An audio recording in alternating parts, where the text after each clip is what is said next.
Hello everyone! So I was watching a video from Elysse Speaks yesterday, and she made a video called What I Wish I Knew Before Learning German, and I thought, yes, I need to do the same for English. So here we are. Full disclaimer, everything in this video will be 100% serious. So you should take everything literally. Even better, take everything personally. First thing I wish I knew before I learned English is that there's a lot of varieties and accents in English. Essentially, people in real life don't speak like they do on TV. I mean, for American English, it's not too problematic because I feel like most people sound pretty much the same. But when it comes to British English, like, it took me ages to understand the accent that we were taught at school, and then I moved to England and no one sounds like that. I'm not going to bring up conspiracy theories about how English is taught in schools, but you guys are seriously on thin fucking ice.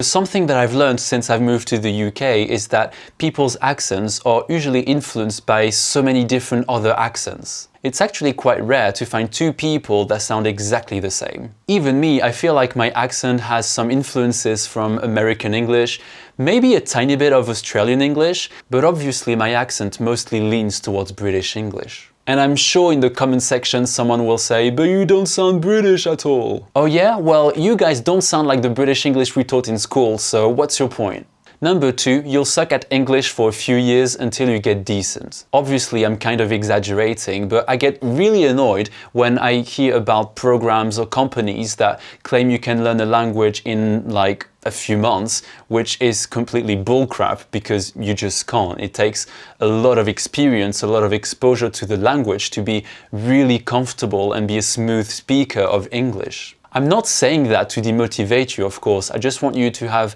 realistic expectations. And that's valid for any language, by the way. Number 3, sometimes sentence structure is quite different from other languages. You should absolutely avoid to translate literally. Granted, that's true for any language. But guys, I'm French, and in French we don't mess with prepositions like that. Or is it we don't mess prepositions like that with? Honestly, I can't remember.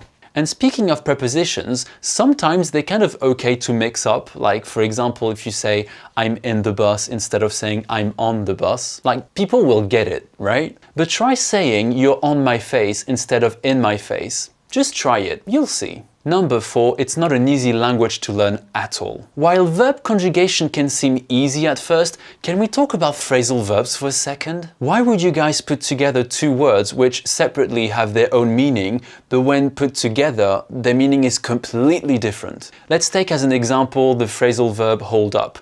So hold means to hold, up means like up, you know, but hold up has a completely different meaning, which means to wait. Like, why? English, honestly, you give me headaches sometimes. Number 5, and that's if you speak French, vocabulary is kind of easy to learn until it's not. For example, un car is a car, it's a coach. Chair in French is like chair, it means flesh. And what about smoking? Like, surely it's an English word, so it has to be related to smoking.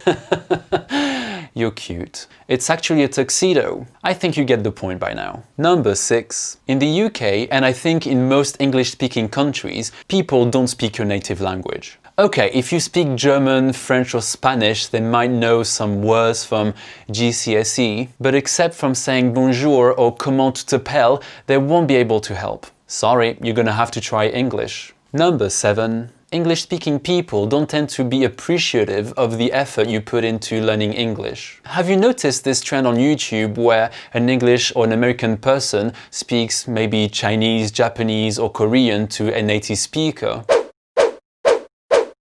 And have you noticed how Japanese, Korean or Chinese people are always so appreciative, even shocked at these people's language skills? Well, try this type of video with English and see if you go viral. Like, come on guys, your language is so hard to learn. Can't you be more appreciative?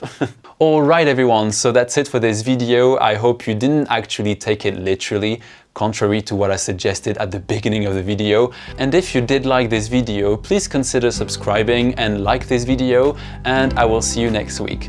Bye!